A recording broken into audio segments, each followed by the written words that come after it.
আসসালামু আলাইকুম রহমতুল্লাহ। আজকে আমাদের হুন্ডের নীতি এবং পলির বর্জ্য নীতি যে বাদ ছিল এটা আমরা শেষ করব ইনশাল্লাহ।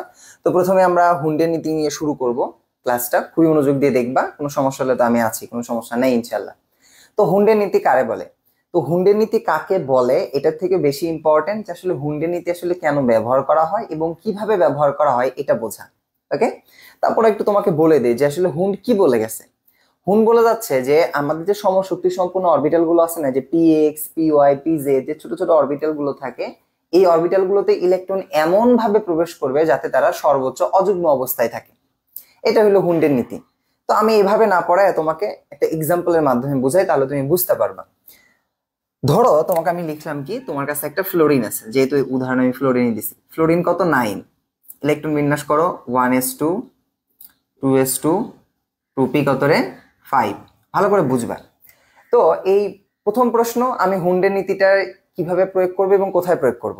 ভাই, হুন্ডের নীতি যখন তুমি ব্যবহার করবা, এটা ব্যবহার করা লাগে তাদের যোজ্যতা স্তর বা সর্বশেষ শক্তি স্তরে। তো এই যে ফ্লোরিনের ইলেকট্রন বিন্যাস করার পর তাদের সর্বশেষ শক্তি স্তর কোনটা? 2s এবং 2p, এটা কিন্তু তাদের যোজ্যতা স্তর বা সর্বশেষ শক্তি স্তর। আমি কোয়ান্টাম সংখ্যায় দেখাইছি যে এস এর অরবিটাল সংখ্যা কিন্তু একটা, এরকম ছোট্ট একটা ঘর পাওয়া যায়। পির অরবিটাল সংখ্যা কিন্তু 3টা, এরকম 3টা ঘর পাওয়া যায়। একটা নাম বলছিলাম পি এক্স, একটা নাম বলছিলাম পি ওয়াই, আর একটা নাম বলছিলাম পি জেড। এটা ওকে ভাই, বুঝতে পারছি, ভালো কথা। এখন আমি যদি এই জায়গায় হুন্ডের নীতিটা প্রয়োগ করতে চাই, হুন্ড কি বলে গেছে? ও বলতেছে দেখো, সমশক্তি সম্পূর্ণ অরবিটাল গুলোতে প্রথমে একটা একটা করে ইলেকট্রন যাবে, দিক হবে একই দিক। যদি ইলেকট্রন বাদ থাকে পুনরায় আবারও শুরু থেকে যাবে, একটা একটা করে ইলেকট্রন, দিক হবে বিপরীত। এটাই হলো আমাদের হুন্ডের নীতি। তো চলো, আসলে হুন্ডের নীতি এস এর ক্ষেত্রে ওইভাবে ব্যবহার করার কিছুই নাই, তার কারণ এস এর 2টা ইলেকট্রন আছে, অরবিটাল একটা, একটা ইলেকট্রন উপর দিকে যায়, একটা ইলেকট্রন নিচ দিকে যায়, হয়ে গেছে। কিন্তু পি তে ভালো করে ব্যবহার করা লাগে। আমি কি বলছি? P x p y and p z 3টা অরবিটালের শক্তি কিন্তু প্রায় সমান। এখানে প্রথমে একটা একটা করে ইলেকট্রন যাবে, তাহলে 5টা ইলেকট্রন আছে, প্রথমে একটা ইলেকট্রন উপর দিক দাও, একটা ইলেকট্রন উপর দিক, একটা ইলেকট্রন এই দিক দিয়ে ফেলছো। আমি কি বলছি? প্রথমে একটা একটা করে ইলেকট্রন যাবে, দিক হবে একই দিক। তুমি যদি চাও উপর দিকে দাও, তুমি যদি চাও নিচ দিকে দাও, তোমার ব্যক্তিগত বিষয়, কোনো সমস্যা নাই। এরপর যদি ইলেকট্রন বাদ থাকে পুনরায় আবারও একটা একটা করে যাবে, দিক হবে বিপরীত। তাহলে 5টা ইলেকট্রনের ভিতর থেকে 3টা দিয়ে ফেলছো, আর একটা, আরো কটা বাদ আছে? 2টা। এই জন্য আবার নিচ দিকে একটা গেল, এদিকে একটা গেল। এটাই হলো আমাদের কি? হুন্ডের নীতি। বুঝতে পারছি? তাহলে হুন্ডের নীতি কাকে বলে? সমশক্তি সম্পূর্ণ অরবিটাল গুলোতে প্রথমে একটা একটা করে ইলেকট্রন যাবে, দিক হবে একই দিক। যদি ইলেকট্রন বাদ থাকে পুনরায় আবারও একটা করে যাবে, দিক হবে বিপরীত। এইভাবে প্রবেশ করলেই তারা সর্বোচ্চ অযুগ্ম অবস্থায় থাকে, অর্থাৎ বেজোড় অবস্থায় ইলেকট্রন গুলো থাকতে পারে। তুমি বলতে পারো ভাই, বেজোড় অবস্থায় থাকলে ওর বা আমাদের কার লাভ? ভাই লাভ আছে, যত বেশি বেজোড় ইলেকট্রন সৃষ্টি করতে পারবে তত বেশি ওই মৌলটা বন্ধনে অংশগ্রহণ করতে পারে। ওকে, আর একটা এক্সাম্পল দিই। ধরো আমি এবার বললাম কি, এবার আমি বলছি কি, ধরে নাও আমি বললাম আয়রনের একটা উদাহরণ দিই, Fe26। তো আমি যদি শর্টকাটে ইলেকট্রন বিন্যাস করি, কি লিখি রে? আর্গন মানে 18টা চলে গেছে, তারপরে 3d and 4s। তাহলে 4s এ 2টা ইলেকট্রন গেছে। ওকে, বাকি যে 6টা আছে সেটা এখানে প্রবেশ করলো। তো আমি জানি ডি এর অরবিটাল কয়টা রে? 5টা। ডি এর অরবিটাল কয়টা? 5টা। 1 2 3 4 5। একটা নাম কি ছিল? ডি এক্স ওয়াই, আর একটা নাম ছিল ডি ওয়াই জেড, এটার নাম ছিল ডি জেড এক্স, এটার নাম ছিল ডি এক্স স্কোয়ার থেকে ডি ওয়াই স্কোয়ার, এটা ছিল কি ডি জেড স্কোয়ার। এটা আমাদের ছিল। সিকোয়েন্সটা মনে রাখবে, এটা কিন্তু থেকে, মাইনাস না। এবং এস এ অরবিটাল আছে কয়টা? একটা। 2টা ইলেকট্রন আছে, একটা উপর দিক, একটা নিচ দিক। এই যে 6টা ইলেকট্রন আছে, সে বলতেছে কি সমশক্তি সম্পূর্ণ অরবিটাল গুলোতে প্রথমে একটা একটা করে দিয়ে দাও, একটা উপর দিক, একটা উপর দিক, একটা উপর দিক, একটা উপর দিক, একটা উপর দিক। যদি ইলেকট্রন বাদ থাকে, 6টার ভিতর থেকে 5টা ব্যবহার করছো, আর একটা বাদ আছে, এই জন্য এটা নিচ দিক হয়ে গেল। এটাই অ্যাকচুয়ালি আমাদের হুন্ডের নীতি। আমি বুঝতে পারছি তোমাদের মনের ভিতর অ্যাকচুয়ালি একটা প্রশ্ন জাগবে, আচ্ছা ভাইয়া, আমি যদি ইলেকট্রন এভাবে প্রবেশ করাতাম, যে এরকম জোড়ায় জোড়ায় উপর দিক উপর দিক উপর দিক উপর দিক করে দিলে সমস্যা কি ছিল? এরকম করে যদি দেই, ভাই এরকম করে দেওয়া যাবে না। কেন যাবে না? একটা ম্যাথমেটিক্যাল একটা টার্ম ব্যাখ্যা আছে এই হুন্ডের। সো ওইটা কিন্তু তুমি চাইলে দেখতে পারো, আমি ওইটা ক্লাস লিঙ্কটা আমাদের হোয়াটসঅ্যাপ গ্রুপে দিয়ে দিব, কারণ ওইটা তোমাদের আউট অফ সিলেবাস, এটা আমাদের ভার্সিটিতে পড়ানো হয়। যদি কারো অনেক বেশি আকাঙ্ক্ষা জাগে, ইচ্ছা জাগে, আমি তোমাদের শিখাবো, কোনো সমস্যা নেই। ওকে, তো এটাই আসলে হুন্ডের নীতি। তো এই জায়গা থেকে কিছু এমসিকিউ আমাদের আসে। প্রথম এমসিকিউ, হুন্ডের নীতি কোথায় ব্যবহার করা হয়? যোজ্যতা স্তরে। 2, হুন্ডের নীতিটা কেন ব্যবহার করা হয়, অর্থাৎ তাদের যে বেজোড় electron, lone pair bond pair electron বের করার জন্য। 3, আসলে হুন্ড কে, এই সম্পর্কে একটু তথ্য দেই। হুন্ড ছিল একজন কি বলতো, একজন বিজ্ঞানী ছিল, তার নাম অনুযায়ী এটাকে হুন্ডের নীতি আমরা বলতেছি, যেহেতু সে আবিষ্কার করছে। কত সালে আবিষ্কার করে? 1927 সালে কিন্তু এটা আবিষ্কার করে। তো ভদ্রলোক কিন্তু ছিল একদম জার্মান বিজ্ঞানী, এবং মজার বিষয় সে কিন্তু ছিল একটা পদার্থ বিজ্ঞানী। পদার্থ বিজ্ঞানীর হয়ে সে কি করছে? রসায়নের জিনিস আবিষ্কার করছে। এটা কি মানা যায়? বলো তো দেখি। আরে ভাই, তুই পদার্থ দিয়ে থাক, তুই কেন রসায়নের ভেতর নাক গলাতে আসছিস? যাই হোক, কোনো সমস্যা নাই। তো এটাই হলো আমাদের হুন্ডের নীতি। ওকে, আমি নোট দিয়ে দিব, ওইখান থেকে দেখে নিবে। তো এটা ছিল হুন্ডের নীতি। হুন্ডের নীতি তেমন কিছু আলোচনা নাই আর। এবার আসো হুন্ডের নীতি গাণিতিক ব্যাখ্যা, আমি তো বলে দিলাম, ওটা দিয়ে দিবনি। এবার আসো আমরা দেখবো পলি বা পাউলির বর্জন নীতি। এটাও অনেক বেশি ইম্পর্টেন্ট। তো এই পলি বা পাউলি যেটাই বলো না কেন, এটাতে আসলে কি বলে গেছে এটা একটু আমরা দেখব। তো আসলে এই টার্মটা অনেক বেশি সহজ, বুঝছো? পলি কি বলে গেছে? এই যে পলি বা পাউলির বর্জন নীতি আছে না, একটা নাম্বার মনে রাখো, 1 2 4। 1 2 4 মানে কি 124। ধরে নাও তোমাকে আমি 124 টাকা দিছি। ওকে, এখান থেকে আমাদের পড়াটা শেষ হয়ে যাবে। কিভাবে মনে রাখো ভাই, পলি বলে যাচ্ছে বা পাউলি বলে যাচ্ছে, এই যে 1 আছে না, এটা দ্বারা বোঝাচ্ছে যে একটি পরমাণুতে, কি একটি পরমাণুতে, পরমাণুতে। এই যে 2 দ্বারা কি বোঝাচ্ছে? দুইটি ইলেকট্রন, দুইটি ইলেকট্রনের জন্য। এই 4 দ্বারা কি বোঝায়? কোয়ান্টাম নাম্বার, কোয়ান্টাম সংখ্যা কখনোই এক হবে না। অর্থাৎ কি বললাম, যে একটি পরমাণুতে দুইটা ইলেকট্রনের জন্য 4টা কোয়ান্টাম সংখ্যার মান কখনোই এক হবে না। অর্থাৎ আমাদের যে প্রধান কোয়ান্টাম সংখ্যা, সহকারী কোয়ান্টাম সংখ্যা, চুম্বক কোয়ান্টাম সংখ্যা এবং ঘূর্ণন কোয়ান্টাম সংখ্যা, 4টা যে কোয়ান্টাম সংখ্যা আছে, একটা পরমাণুতে দুইটা ইলেকট্রনের জন্য 4টার মান কখনোই এক হবে না। সর্বোচ্চ 3টা এক হইতে পারে, সর্বোচ্চ, ম্যাক্সিমাম, বুঝছো? তারপর তো সবগুলো আলাদাও হইতে পারে, কোনো সমস্যা আমার নাই, বুঝছো? এটাই হলো আমাদের কি পলির বর্জন নীতি। তাহলে কি বললাম? 1 2 4, অর্থাৎ একটি পরমাণুতে দুইটা ইলেকট্রনের জন্য 4টা কোয়ান্টাম সংখ্যার মান কোনোদিনও এক হবে না। এটা আসলে কি? এটা হলো আমাদের পলির বর্জন নীতি। তো এই নীতিটা কত সালে আবিষ্কার করা হয়? এটা আবিষ্কার করছে, নামটা দেখো, একদম উদ্ভট একটা নাম, উফগ্যাং পৌলি। এটা আবিষ্কার করা 1925 সালে। ঠিক আছে, এর নাম অনুযায়ী তাকে আমরা বলতেছি পলির বা পাউলির বর্জন নীতি। ওকে, এখানে আমি সংজ্ঞা দেয়া আছে, সুন্দর করে দেখে নিবা, আমি যেটা বলছি ওইটাই। ওকে, একটা এক্সাম্পল দেয়া যাক। ধরো আমি বললাম, একটা এক্সাম্পল দেয়া যাক। কি এক্সাম্পল দিবা?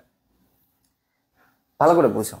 আমি বললাম, কি বলা যায়, যে বললাম নাইট্রোজেন কত, 7, 1s2 2s2 and 2p কত রে? আচ্ছা, নাইট্রোজেন না, অক্সিজেন দাও, তাহলে একটু ভালো হবে। অক্সিজেন 8, অক্সিজেন কত, 4। এটা হলো আমাদের অক্সিজেন ইলেকট্রন বিন্যাস। তো এইখানে যে কোনো দুইটা ইলেকট্রনের জন্য আমি 4টা করে কোয়ান্টাম সংখ্যার সেট বা মান বের করব। কিভাবে? আমি এখন আমি ধরে নিচ্ছি, একটা প্রেডিক্ট করতেছি, যে আমি বললাম অক্সিজেনের কয় নাম্বার ইলেকট্রন নিয়ে কাজ করব। আমি কথার কথা হইলো 3 নাম্বার ইলেকট্রন নিয়ে কাজ করব, না 4 নাম্বার ইলেকট্রন নিয়ে কাজ করব। 4 ও ধরে নাও কথার কথা 6 নাম্বার ইলেকট্রনের জন্য এই পলির বর্জন নীতি ব্যাখ্যা করতে বলতেছে। পলির বর্জন নীতি ব্যাখ্যা করো। আমি একটু প্রমাণ দেখবো, দেখে আসলে ওর কথার সাথে মেলে কিনা। তাহলে একটি পরমাণু মানে কি? অক্সিজেন। তাহলে দুইটা ইলেকট্রন, কোনটা ইলেকট্রন? 4 নাম্বার এবং 6 নাম্বার ইলেকট্রন, তার জন্য 4টা করে কোয়ান্টাম সংখ্যা মানে আমি বের করবো। এখন প্রথম প্রশ্ন, আচ্ছা ভাই, আমি এই যে নির্দিষ্ট করে কোয়ান্টাম সংখ্যা, অর্থাৎ নির্দিষ্ট করে 4 নাম্বার ইলেকট্রন কোনটা, 6 নাম্বার ইলেকট্রন কোনটা, ওটা কিভাবে বের করব? তোমার একটু আগে কি পড়াইলাম? হুন্ডের নীতি। তো এই হুন্ডের নীতি, অর্থাৎ এই গুন্ডের নীতি থেকে আমি কিন্তু এই নির্দিষ্ট ইলেকট্রন গুলো বের করতে পারবো। চলো বের করে ফেলি, আমার মতো করে বের করবো, একটু মনোযোগ দাও ভাই। এই জায়গায় দেখো তো, আমি একটু শিখাচ্ছি। এই যে 1s2, এখানে s এর অরবিটাল কয়টা রে? একটা। এই যে একটা উপর দিকে একটা ইলেকট্রন গেল, এটা হলো 1 নাম্বার ইলেকট্রন, নিচের দিকে একটা ইলেকট্রন গেল, এটা 2 নাম্বার ইলেকট্রন। আচ্ছা, এই যে দেখো AS এর অরবিটাল কয়টা, 2s এর অরবিটালও একটা। এই যে একটা উপর দিকে ইলেকট্রন, এটা হলো 3 নাম্বার ইলেকট্রন। এই যে একটা ইলেকট্রন গেল, এটা হলো আমাদের 4 নাম্বার ইলেকট্রন। এই পির ক্ষেত্রে অরবিটাল কয়টা, 3টা অরবিটাল। ওকে, তো এই অরবিটাল গুলোর কি হবে বলতো, এই যে একটা ইলেকট্রন, এটা ইলেকট্রন কি বলতো, এটা হলো কিন্তু আমাদের 5 নাম্বার ইলেকট্রন। এটা কয় নাম্বার, 5। এটা কয় নাম্বার, এটা হলো 6। এটা কয় নাম্বার, এটা কিন্তু 7। ওকে, এটা কয় নাম্বার বলতো, এই ইলেকট্রনটা কিন্তু আমাদের 8 নাম্বার ইলেকট্রন। এখন আমরা যেটা করি, আমরা কিন্তু র্যান্ডমলি এরকম ইলেকট্রন বসায় দেওয়ার পর গণি যে 1 2 3 4 5 6। দেখো তুমি, আমি যেটাকে বলতেছি 8, তোমার হিসেবে কিন্তু 6 নাম্বার হয়ে যেতে পারে। তো এরকম করে গণা যাবে না, হুন্ডের নীতি অনুযায়ী একটা একটা করে দিবা, নাম্বার করবা। এবার ধরো 4টা চলে গেছিল, এই যে এটা গেছে 5, পরেরটা 6, তারপর একটা 7, আবার প্রথমে একটা ঢুকলো, এটা হলো 8 নাম্বার ইলেকট্রন। তো আমারে বলছে কি, আমারে বলছে 4 এবং 6 নাম্বার ইলেকট্রন, অর্থাৎ এই যে ইলেকট্রনটা আছে 4 নাম্বার এবং 6 নাম্বার কোন ইলেকট্রন, এই যে ইলেকট্রনটা আছে, এই ইলেকট্রনের জন্য কিন্তু আমাকে কোয়ান্টাম সংখ্যার মাধ্যমে পলির বর্জন নীতিটা ব্যাখ্যা করতে হবে। তো চলো ভাই ব্যাখ্যা করি। প্রথম আমি লিখে নিব 4 নাম্বার ইলেকট্রনের জন্য, কয় নাম্বার, 4 নাম্বার ইলেকট্রন এর ইতে ইলেকট্রন বোঝাইছি জন্য। তো আমি কি কি বার করতে হবে, N L M আর S, অর্থাৎ প্রধান কোয়ান্টাম সংখ্যা, সহকারী কোয়ান্টাম সংখ্যা, চুম্বক কোয়ান্টাম সংখ্যা এবং ঘূর্ণন কোয়ান্টাম সংখ্যা আমাকে বের করতে হবে। ওকে ফাইন, চলো আমি প্রথমে যদি N এর মানটা বের করতে চাই, N মানে কি রে, প্রধান কোয়ান্টাম সংখ্যা, অর্থাৎ ওই 4 নাম্বার ইলেকট্রনটা কোন কোয়ান্টাম সংখ্যাতে আছে, কোন কোয়ান্টাম সংখ্যাতে আছে। দেখো তো 4 নাম্বার ইলেকট্রনটা এই 2s এ আছে, এই যে 2টা এটা হলো N এর মান, এটা L টা S, এটা কি হবে, L এর মান। তাহলে এই 2টা N এর মান আর S টা L এর মান, অর্থাৎ এটা প্রধান কোয়ান্টাম সংখ্যাটা সহকারী, এটা প্রধান, এটা সহকারী, আমরা তো জানি, এগুলো পড়ে আসছি। তাহলে বলো তো এখানে 4 নাম্বার ইলেকট্রনটা 2s এ আছে, তাহলে N এর মান কত, 2, N এর মান 2। আচ্ছা, L এর মান, L এর মান কত হবে, আমরা কিন্তু জানি যে L এর মান যদি 2 হয়, তুমি বলতে পারো ভাই L ইকুয়াল টু আমি কি জানি, 0 থেকে n-1, এটা তো আমি জানি। তার মানে তাহলে কি হবে, 0 থেকে n এর মান কত, 2 - 1, তাহলে 0 থেকে 1, অর্থাৎ 0 এবং 1 পাচ্ছি। ভাই তোমাকে যখন বলছে একটা নির্দিষ্ট electron 4 number, 5 number, 10 number, 11 number, তো তম ইলেকট্রন 20তম, 22তম, এই যে নির্দিষ্টভাবে যখন ইলেকট্রনের কথা বলতেছে, তখন কখনোই কোনো কোয়ান্টাম সংখ্যার মান একাধিক লেখা যাবে না। তার মানে এখানে L এর মান 0 এবং 1 পাচ্ছ, তুমি কথা হলো কোনটা লিখবা, 0 লিখবা না 1 লিখবা। এখানে কিন্তু আমার খেলা, 0 এর জন্য আমরা কি লিখতে পারি, S, 1 এর জন্য P। আমাকে বুঝতে হবে ওই ইলেকট্রনটা কোথায় আছে, যেহেতু S এ আছে, তার মানে L এর মান কত হবে, L এর মান হবে 0, L এর মান কত হবে, 0, এত কিছু লেখা যাবে না। কেন, তার কারণ আমরা তো মনে আছে আমাদের না, 0 1 2 3 4, 0 হইলে S, 1 হইলে P, 2 হইলে D, 3 হইলে F, 4 হইলে G, 5 হইলে H, এভাবে চলতে থাকে। যেহেতু ইলেকট্রনটা আমার S এ আছে, দ্যাটস ওয়াই S কখন লেখা যায়, L এর মান 0 হইলে, তার মানে L এর মান 0। ওকে ভাই, বুঝতে পারছি। এবার M ইকুয়াল টু কি লেখা যায় রে, আমরা জানি M ইকুয়াল টু লেখা যায় প্লাস মাইনাস L। তাহলে M এর মান যদি 0 হয়, তাহলে প্লাস মাইনাস 0, প্লাস মাইনাস 0 মানে কত, 0ই। তাহলে এই S এর ক্ষেত্রে M এর মান 0 হয়, এটা আমাদের চরম সত্য কথা, আমি লিখে ফেলছি। ওকে ভাই, কোনো সমস্যা আমার নাই। এখন S এর মান আমরা কিন্তু জানি, S মানে কি, চুম্বক কোয়ান্টাম সংখ্যা, S ইকুয়াল টু লেখা যায় প্লাস মাইনাস হাফ, অর্থাৎ এখানে দুইটা ইলেকট্রন আছে, একটা প্লাস হাফ, একটা মাইনাস হাফ। এখন তোমার ব্যক্তিগত বিষয়, উপর দিকে যে ইলেকট্রন গুলো আছে সবগুলো উপর দিক, যেগুলো তীর চিহ্ন উপর দিক, উপর দিক, উপর দিক, উপর দিক, এই সবগুলোকে তুমি প্লাস হাফ ধরে নাও। মানে আমি এখানে একটু বুঝাচ্ছি, এই যে উপর দিকে যে ইলেকট্রন গুলো আছে সবগুলোকে আমি প্লাস হাফ ধরলাম, তাহলে নিচের দিকে ইলেকট্রন গুলো থাকবে সেদেরকে আমি মাইনাস হাফ ধরলাম। তুমি যদি ধরো যে উপর দিকে যেগুলো আছে এগুলো মাইনাস ধরি, নিচের দিকে যেগুলো থাকবে সেদিকে প্লাস ধরি, এটা তোমার ব্যক্তিগত স্বাধীনতা। তবে আমরা বোঝার সুবিধার্থে ভাই উপর দিকে যেগুলো আছে ওদেরকে পজিটিভ হিসেবে ধরে নিছি, কোনো আমার সমস্যা নাই। ওকে, তো সেই হিসেবে এই 4 নাম্বার ইলেকট্রনটা নিচ দিকে আছে, তার মানে কি হবে, মাইনাস হাফ, কি হবে, মাইনাস হাফ। Okay clear. তো দেখো 4 নাম্বার ইলেকট্রনের জন্য N L M S বের করে ফেলছি। এখন আমি যদি বের করতে চাই কয় নাম্বার, এবার বলছে 6 নাম্বার, তাহলে 6 নাম্বার ইলেকট্রনের জন্য কি হবে, 6 নাম্বার ইলেকট্রন এর জন্য। 6 নম্বর ইলেকট্রনের জন্য কি হবে? প্রথমেই বুঝতে হবে 6 নম্বর ইলেকট্রনটা আছে কোথায়। 6 নম্বর ইলেকট্রনটা কোথায় আছে রে? এই 2p তে কিন্তু 6 নম্বর ইলেকট্রনটাকে দেখতে পাচ্ছি, এই যে এটা। তাহলে প্রথমেই n এর মান বের করে ফেলো। n ইকুয়াল টু কত হবে? এই যে এটাই হলো n এর মান 2। তাহলে l ইকুয়াল টু কত হবে? আমি দেখবো কোথায় আছে, এই যে p তে আছে। p কখন লেখা যায়? l এর মান 1 হইলে। তাহলে l এর মান কত? 1। কিন্তু m এর জায়গাতেই আমাদের যায় ঝামেলাটা বাঁধবে। m ইকুয়াল টু কি লেখা যায়? Plus minus l। তাহলে তোমরা এখানে কি লিখবা? Plus minus 1। প্লাস মাইনাস 1 মানে কি? লেখা যায় -1 0 প্লাস 1। এখন তোমরা বল ভাই এখানে তো 3টা মান আছে, আমি কোনটা লিখবো? তো এই জায়গাতে কিন্তু ঝামেলাটা বাঁধে। তুমি বলবা -1 লিখবো, 0 না প্লাস 1 লিখবো? অনেকে বলে ভাই একটা লিখলেই হইলো। ভাইরে একটা লিখলেই হইলো না, এখানে তোমাকে বুঝতে হবে এই যে প্রত্যেকটা ঘর আছে না, প্রত্যেকটা ঘরের জন্য একটা মান আছে। এই যে দেখো 3টা অরবিটাল না, এই যে প্রথম যে ঘরটা এটা হলো -1 এর ঘর, তারপরে যে ঘরটা এটা হলো 0 এর ঘর, তারপরে যেটা ঘর আছে এটা কি? +1 এর ঘর। বুঝছো? এটা কিন্তু আছে। তো এখন এই জায়গা থেকে কিন্তু আমরা বিষয়টা একদম ভালোভাবে ক্লিয়ার হতে পারবো। প্রথমে যেটা বলছে -1 0 +1, l ইকুয়াল টু যদি 1 হয় তাহলে m এর মান 3টা পাচ্ছি। 3টা পাইলে এটা -1 এর ঘর, এটা 0 এর ঘর, এটা +1 এর ঘর। এখন আমাকে বুঝতে হবে 6 নম্বর ইলেকট্রনটা কোন ঘরে আছে। এখানে না এখানে, ইলেকট্রনটা কিন্তু আছে এইখানে, এই যে এইখানে। তাহলে এটা কার ঘর? 0 এর ঘর। তাহলে m এর মান কত? 0। বুঝতে পারছি? কোনো সমস্যা হলে আমাকে বলবো ভাই। এবার আসো s মানে কি? স্পিন কোয়ান্টাম সংখ্যা। ইলেকট্রনটা কোন দিকে আছে? এবার আছে উপর দিকে। আমি উপর দিকগুলো কি ধরে নিয়েছিলাম? +1/2। তার মানে ইলেকট্রনটা হবে +1/2। এটাই হলো আমাদের কি? পলির বর্জন নীতি। এখন আসো যে পলির বর্জন নীতিটা কি কেন হয়েছে কিনা? উত্তর হলো হয়েছে। দেখো আমরা কি বলছিলাম, একটা পরমাণুতে 2টা ইলেকট্রনের জন্য 4টা কোয়ান্টাম সংখ্যার মান কোনোদিনও এক হবে না, হয়ও নাই। দেখো এখানে n এর মান সেম, l এর মান ভিন্ন, m এর মান আবার সেম, s এর মানও ভিন্ন। তার মানে এখানে এই 2টা সেম হয়েছে কিন্তু বাকি 2টা কিন্তু ভিন্ন। এটাই হলো আমাদের কি? পলি বা পাউলির বর্জন নীতি। বুঝতে পারছি? সহজ আছে না ভাই? এটাই কিন্তু আমাদের পলির বর্জন নীতি। ওকে, তুমি বলতে পারো ভাই আর একটা এক্সাম্পল দেন, তাহলে ভালো হয়। চলো আর একটা এক্সাম্পল দিয়ে ফেলি ভাই। আচ্ছা, এবার আমি যদি তোমারে আর একটা এক্সাম্পল দিই, এবার ধরো আমি একটা সহজ দেই আরো, সেটা হলো হাইড্রোজেন। তোমরা বলতে পারো ভাই হিলিয়ামের ক্ষেত্রে বলি।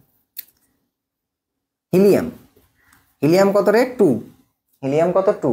তাহলে হিলিয়ামে যদি ইলেকট্রন বিন্যাস দাও 1s2, এখানে 2টা ইলেকট্রনই আছে। তাহলে আমি হিলিয়ামের কয়টা ইলেকট্রন? 2টা, একটা 1 নাম্বার, একটা 2 নাম্বার। এটার জন্য আমি হুন্ডের নীতিটা, পলির বর্জন নীতিটা ব্যাখ্যা করব। চলো করে ফেলি। এই জায়গায় এখানে 2টা ইলেকট্রন আছে না, একটা ইলেকট্রন উপর দিক, একটা ইলেকট্রন নিচ দিক। তাহলে এটা 1 নাম্বার, এটা 2 নাম্বার ইলেকট্রন। তাহলে 1 নাম্বার ইলেকট্রনের জন্য 4টা কোয়ান্টাম সংখ্যার মান বের করে ফেলো। 1 নাম্বার ইলেকট্রনের জন্য দেখো n কত হবে? n মানে কোথায় আছে? 1 নাম্বার ইলেকট্রনটা এইখানে আছে, তাহলে n এর মান কত? 1। l কত হবে? l হইলো এই যে সহকারী কোয়ান্টাম সংখ্যা s কখন লেখা যায়? 0 হইলে। তাহলে l ইকুয়াল টু 0। m মানে কি? m মানে প্লাস মাইনাস l, তাহলে 0 মানে কি? m এর মান 0ই হয়। s ইকুয়াল টু কি? ইলেকট্রনটা উপর দিক আছে, আমি উপর দিকগুলোকে +1/2 ধরে নিলাম, তাহলে কি হবে? এটা +1/2। দেখো আবার যদি 2 নাম্বার ইলেকট্রনের ক্ষেত্রে বার করো, 2 নাম্বার ইলেকট্রনের জন্য, তাহলে n ইকুয়াল টু কত হবে রে? 2 নাম্বার ইলেকট্রন কোথায় আছে? এই 1s এই আছে ইলেকট্রনটা, তাহলে 2 নাম্বার ইলেকট্রনের জন্য n এর মান 1। l ইকুয়াল টু কত হবে? s এই ইলেকট্রনটা দেখতে পাচ্ছি, তাহলে l equal to 0, m equal to তাহলে 0ই হবে। কিন্তু s ইকুয়াল টু কি হবে তখন? s ইকুয়াল টু হবে আমাদের ইলেকট্রনটা কোন দিক আছে? নিচ দিক, আর যেহেতু উপর দিক থেকে +1/2 ধরছি, নিচ দিক হইলে -1/2। -1/2। বাইরে দেখো n এর মান মিলে গেছে, l এর মান মিলে গেছে, m এর মান মিলে গেছে, তার মানে এই 3টা কিন্তু সেম হয়ে গেছে, বলছিলাম। কিন্তু এই s টা কিন্তু অবশ্যই ভিন্ন আছে, এটা +1/2, এটা -1/2। তাহলে আমরা কি বলছিলাম? সর্বোচ্চ 3টা মান এক হইতে পারে, যে 3টা এক হয়েছে, এবার এই 3টা এক হয়েছে, কিন্তু এটা অবশ্যই ভিন্ন হবে। এটাই হলো আমাদের পলির বর্জন নীতি। সহজ আছে না? আহামরি কঠিন জিনিস না, এখান থেকে প্রশ্ন আসে বারবার। ওকে, সো আশা করছি এই পলির বর্জন নীতি নিয়ে তোমার আর কোনো সমস্যা থাকবে না। তারপরও যদি থাকে তোমাদের হাসিব ভাই আছে, আমি বুঝাইয়া দেব ইনশাল্লাহ। এবার চলো আমরা একটু সামন দিকে যাব। আমি একটু সামন দিকে যাচ্ছি, তোমাদের কিছু হোমওয়ার্ক থাকবে। হোমওয়ার্ক হইলো কি, এটা আমি তোমাদের কাজ দিচ্ছি, তোমরা একটু আমাকে করবা। তোমরা এখন এই যে সালফার না, ফসফরাস 15, এটার জন্য তুমি এর 12 নাম্বার ইলেকট্রন আর 14 নাম্বার ইলেকট্রনের জন্য এই হুন্ডের নীতি, পলির বর্জন নীতি ব্যাখ্যা করবা। পলির বর্জন নীতি যখনই ক্লাসটা করবা এটা আমাকে দেখাবা, আমি দেখতে চাই যে ফসফরাসের কয় নাম্বার দিলাম, 12 নাম্বার আর হলো 14 নাম্বার ইলেকট্রনের জন্য তাদের পরিবর্জন নীতিটা আমাকে দেখাবো, 4টা করে কোয়ান্টাম সংখ্যার মান বের করে। সো এখানে আছে, একটু ভদ্রভাবে এগুলো করবা। এই যে দেখো দেয়া আছে, ওকে ভাই, যে পরিবর্জন নীতি এখানে দেয়া আছে। এবার আসো, ব্যতিক্রম ইলেকট্রন বিন্যাস করায় ফেলছি, আয়ন ইলেকট্রন বিন্যাস করায় ফেলছি, কোয়ান্টাম সংখ্যার মান নির্ণয়। এই যে দেখো এখানে আরেকটা বলি, এখানে আরেকটা কোশ্চেন আছে, কোশ্চেনগুলো একটু সলভ করি। এখানে একটা পারছো মানে এগুলো এখন পারবে। এখন আমরা দেখব কোয়ান্টাম সংখ্যার মান নির্ণয় বা কোয়ান্টাম সংখ্যার সেট নির্ণয়। এখানে একটা কোশ্চেন দেয়া আছে, দেখো বলছে নাইট্রোজেনের 6 নম্বর ইলেকট্রনের জন্য কোয়ান্টাম সংখ্যার মান ও সেট নির্ণয় করো। কোয়ান্টাম সংখ্যার মান এবং সেট নির্ণয় করো। কয় নম্বর ইলেকট্রনের জন্য?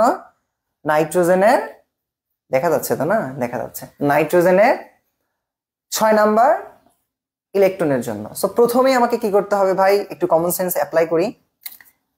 নাইট্রোজেন মানে কি 7, ইলেকট্রন বিন্যাস করি 1s2 2s2 and 2p3 করে ফেলছি। এখানে আমার কোশ্চেন বল, দেখে কিন্তু ভার্সিটিতে অনেক আসে, অ্যাডমিশনে অনেক আসে, এবং এন্ড দেন তোমার হইলো একাডেমিকে তো আসি, কোনো কথাই নেই, এমসিকিউ আসবে। 6 নাম্বার বলছে আমারে। তো প্রথমে আমি ইলেকট্রন গুলোকে ফিগার আউট করি। এখানে দুইটা ইলেকট্রন আছে, এটা 1 নাম্বার, এটা 2 নাম্বার, এটা 1, এই নিচেরটা হলো 2। এরপর আসো, এই এস এর একটা অরবিটাল, এটা 3, এটা 4। পির ক্ষেত্রে অরবিটাল 3টা, আমরা জানি এটা -1 এর ঘর, এটা 0 এর ঘর, এটা +1 এর ঘর। তাহলে এটা হইলো কত? 4, এটা 5, এটা 6, এটা কত? 7। আমার কোশ্চেন করছে কি 6 নাম্বার ইলেকট্রন। 6 নাম্বার ইলেকট্রন কোনটা রে? এই যে 6 নাম্বার ইলেকট্রন কোথায় আছে? এখানে আছে। তাহলে প্রথমে 6 নাম্বার ইলেকট্রনটা কত আছে? 2p তে আছে। তাহলে n = কত হবে? n = হবে 2। তাহলে l = কত হবে? p তে আছে ইলেকট্রনটা, তাহলে l এর মান কত হবে? 1। l এর মান 1 হলে কি হয়? p লেখা যায়। m এর মান কত হবে? m = ইলেকট্রন মানে প্লাস মাইনাস l, তো সেই হিসেবে -1 0 +1 হইতে পারে। কিন্তু আমাকে বুঝতে হবে যে ইলেকট্রনটা নির্দিষ্ট করে কোথায় আছে। এই যে এখানে আছে 0 এর ঘরে, 6 নাম্বার ইলেকট্রন 0 এর ঘরে, তাহলে m এর মান কত? 0। s = কত? যেহেতু ইলেকট্রনটা উপর দিকে আছে, আমি ধরে নিলাম এটা +1/2। ওকে, এটাই হলো আমাদের অ্যানসার। এখন যখন আমাকে বলছে কোয়ান্টাম সংখ্যার সেট, কোয়ান্টাম সংখ্যার সেট কিভাবে বের করব? কোয়ান্টাম সংখ্যার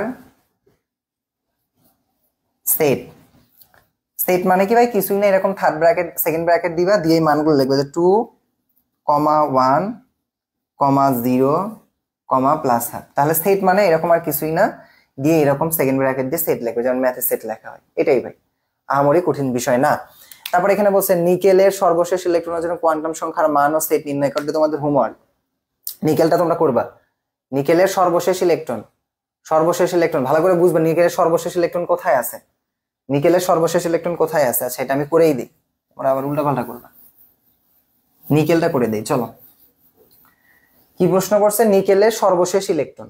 তাহলে প্রথম নিকেল কি রে? নিকেল হইলো আমাদের 28, সবকিছু ফাটাস, চলো 28। তাহলে আমরা জানি আর্গন লিখে ফেললাম, 18 চলে গেছে। এখন 3d and 4s। আমরা জানি প্রথমে কোথায় ইলেকট্রন যায়? 4s এ যায়। এই যে 4s এ গেল। বাকি যে ইলেকট্রন গুলো আছে, সর্বশেষ ইলেকট্রন কোথায় আছে? এই যে d তে। কয়টা? 8টা। এই যে 8টা ইলেকট্রন এখানে প্রবেশ করলো। তাহলে সর্বশেষ ইলেকট্রন কোথায় আছে? এই d তে। সর্বশেষ ইলেকট্রন ভালো করে বোঝে। কি বলছে? সর্বশেষ ইলেকট্রনের জন্য কোয়ান্টাম সংখ্যার মান ও সেট নির্ণয় করতে বলছে। কার? নিকেলের। তাহলে প্রথমে 4s ইলেকট্রন যায়, বাকি যে ইলেকট্রন গুলো আছে d তে প্রবেশ করছে। তো d এর অরবিটাল কয়টা? 5টা। এখানে আমি, আচ্ছা ভাই মনোযোগ দাও, এখানে চলে গেছে, ভালো করে বুঝো যে 20টা চলে গেছে, কিন্তু 18 আর 2 এ 20, এখানে 8টা ইলেকট্রন আছে।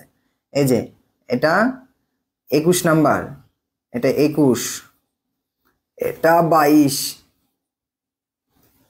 এটা 23, এটা 24, এটা 25, এটা 26, এটা 27, এই যে এটা 28। ভালো করে বুঝছো। তাহলে 28 নাম্বার ইলেকট্রন কোনটা? এই যে 28 নাম্বার ইলেকট্রন, এটা 28 নাম্বার ইলেকট্রন আমাদের। এখন তোমরা যে আমরা গুনবা কবে যে 18 আর 2 20, 21, 22, 23, 24, 25, 26, 27, 28, তোমরা কিন্তু অনেকে 28 এটা ধরে করবা। যারা এটা ধরে করবা তারা কোথায় আছো? বোকার স্বর্গে বসবাস করছো, এটা ভুলে যাবে। বুঝতে পারছি ভাই? তো তুমি কি করবা, আগে ইলেকট্রনটা ফিগার আউট করছো, এখন তুমি কোয়ান্টাম সংখ্যার মান বের করে নাও। এন মানে কি? প্রধান কোয়ান্টাম সংখ্যা। কোথায় ইলেকট্রন আছে? 3D তে। তাহলে এন এর মান কত? 3। এল কত আমরা জানি, এল এর মান কি রে?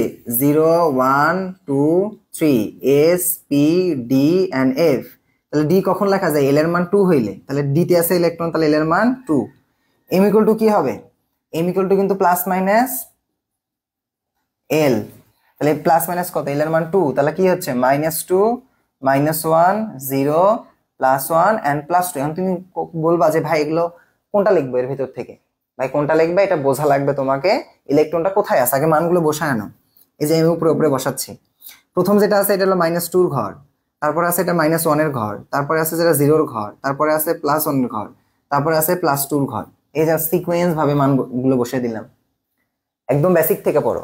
তাহলে আমাকে বুঝতে হবে এমটা কোথায় আছে। এম এতগুলো মান লেখা যাবে না, নির্দিষ্ট করে বলা লাগবে। 28 নম্বর ইলেকট্রনটা কোথায় আছে? এইখানে আছে, এই ঘরে, 3 নম্বর ঘরে। 3 নম্বর ঘরে এম এর মান কত? 0।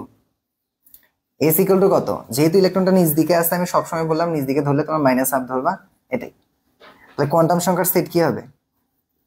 কোয়ান্টাম সংখ্যার সেট, কোয়ান্টাম নাম্বারের সেট, সেকেন্ড ব্র্যাকেট দিয়ে 3, এই যে 2, 0, -হাফ। এটাই আমাদের অ্যান্সার। দেখো এটাই মেবি আছে। এই যে দেখো 3, 2, 3, আচ্ছা 3 দিছে, এখানে মিস্টেক করছে। ও আমি এটা বলে দিব, এখানে এম এর মান 3 হবে না, এখানে আবার ঠিক করছে যে আমাদের যে টেকনিশিয়ান আছে ও হয়তো মিস্টেক করে ফেলছে। এখানে 3 হবে না, দেখো এম এর মান 0 হবে, এখানে আবার 0 ঠিকই লিখছে। এছাড়া আমার মাইনাস হবে 3, 2, 0, -হাফ, 3, 2, 0, -হাফ। এখানে কারেকশন করে নেবে, এখানে কি হবে? এখানে হবে 0। ওকে, তারপরে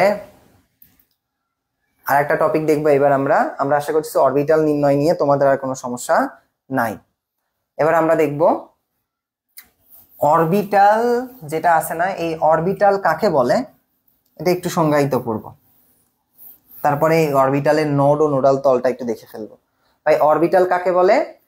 অরবিটাল বলতে যেখানে ইলেকট্রন থাকার সম্ভাবনা 95%, অর্থাৎ সর্বাধিক, যেখানে ইলেকট্রন থাকার সম্ভাবনা 95% বা সর্বাধিক, তাকে বলা হচ্ছে অরবিটাল। তাহলে অরবিটাল সংজ্ঞা কিভাবে বলবো? বলবো যে যেখানে ইলেকট্রন থাকার সম্ভাবনা সর্বাধিক বা 95%, তাকে আমরা বলবো অরবিটাল। ওকে, এখন আমাকে বলছে অরবিটালের নোড ও নোডাল তল নির্ণয় করতেছে। নোড কাকে বলে? অরবিটালের উল্টাটা হলো কি নোড, অর্থাৎ যেখানে ইলেকট্রন থাকার সম্ভাবনা সব থেকে কম তাকে বলা হচ্ছে কি নোড। তাকে কি বলা হচ্ছে? নোড। ভালো করে বুঝো, নোড কি? নোড অরবিটাল বলতে বোঝানো হচ্ছে অরবিটাল যেখানে ইলেকট্রন থাকার সম্ভাবনা সর্বাধিক। আর নোড কাকে বলে? যেখানে ইলেকট্রন থাকার সম্ভাবনা সর্বনিম্ন, সব থেকে কম, তাকে বলা হচ্ছে নোড। আর এই নোড যে তলে অবস্থান করে তাকে বলা হচ্ছে নোডাল তল। এগেইন আরেকবার বলি, অরবিটাল কাকে বলে? যেখানে ইলেকট্রন থাকার সম্ভাবনা সর্বাধিক তাকে বলতেছি অরবিটাল।